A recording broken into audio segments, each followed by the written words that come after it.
I am a member of the Hampshire Grumpy Old Men's Luncheon Club. I say the Hampshire Grumpy Old Men's Luncheon Club. There may well be more than one, and indeed I hope there are, because the more the grumpier. But the problem is, you see, at our grumpy lunches, we are so busy getting pissed that we don't really have time for a good moan. So I'm going to take this opportunity now to have a good moan about technology. If you don't want to listen to a good moan, then you know where the delete button is. Bugger, they've all gone. Oh well, I'll just have to talk to you, Jackie. Jackie, by the way, is my camera woman, producer and director. You may well know her from her famous e-cards, jackielawson.com. So I'll just tell this to you, Jackie. The problems about getting old are many. One of them, of course, is that one's memory starts to go, and even romantic love songs take on a new emphasis. What is this thing called love becomes, what's this thing called love? And it's all over my friend becomes, oh, it's all over my friend. Oh, that is an old one. Perhaps it isn't almost as old as me. But perhaps the very worst thing, of course, as one staggers into one's 60s, 70s and beyond, is that the older one gets, the wider yawns the generation gap.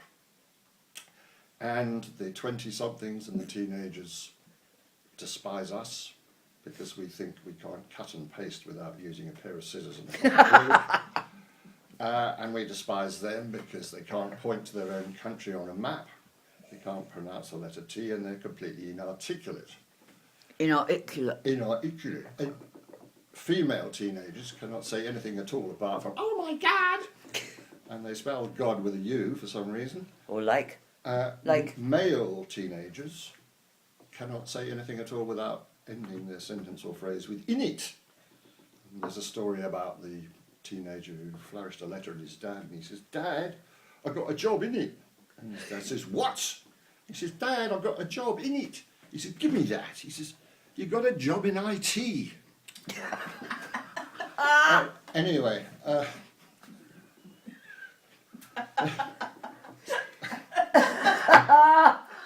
Silence!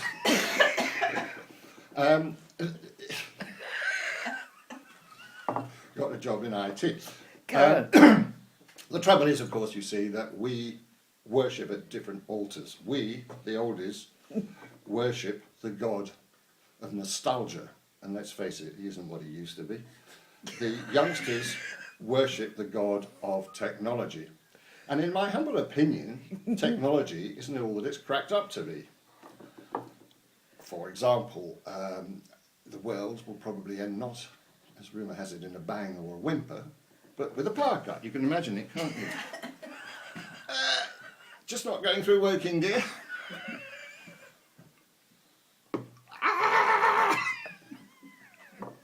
Of course, I mustn't disparage all young people. There are youngsters, there are teenagers who do not possess a mobile phone, most of them in North Korea. And there are elderly people who are quite competent with modern technology. For example, Jackie Lawson was well into her 90th year when she started off her extremely successful e-card company, and indeed was delighted when she was delighted when on her 100th birthday the Queen sent her one of her own cards. You know the one that features the chap in the long black cloak and a scythe with the message, enjoy your birthday, I'm coming for you tomorrow. But I digress.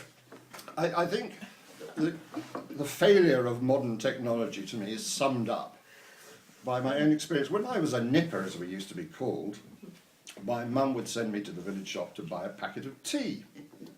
And I would go into the shop and the nice lady would say, hello, young man, what can I do for you? And I'd say, hello, nice lady, I'd like a packet of tea, please. And she'd say, there you are, it's 1 and 6.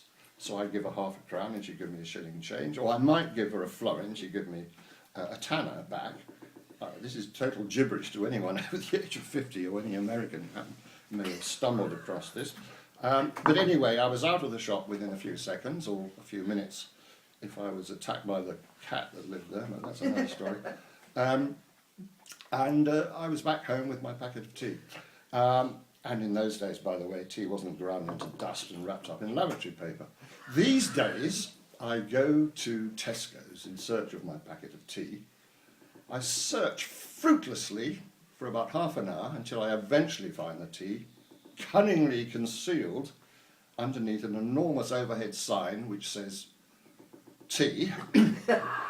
I then queue at the checkout behind 14 women, each of whom is taken completely by surprise when asked to pay. I know it's in there somewhere. And Doctor Who thinks he invented the TARDIS. Eventually, just one woman in front of me, she's almost completed her transaction when she looks in her TARDIS and discovers something called a coupon. This apparently entitles her to a 13p discount and a half price Mars bar.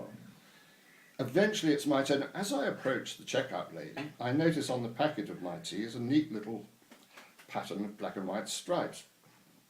This is called the barcode, which the checkout lady passes over the barcode decoder 6 or 7 times before shouting, "Doreen, how much is this then?"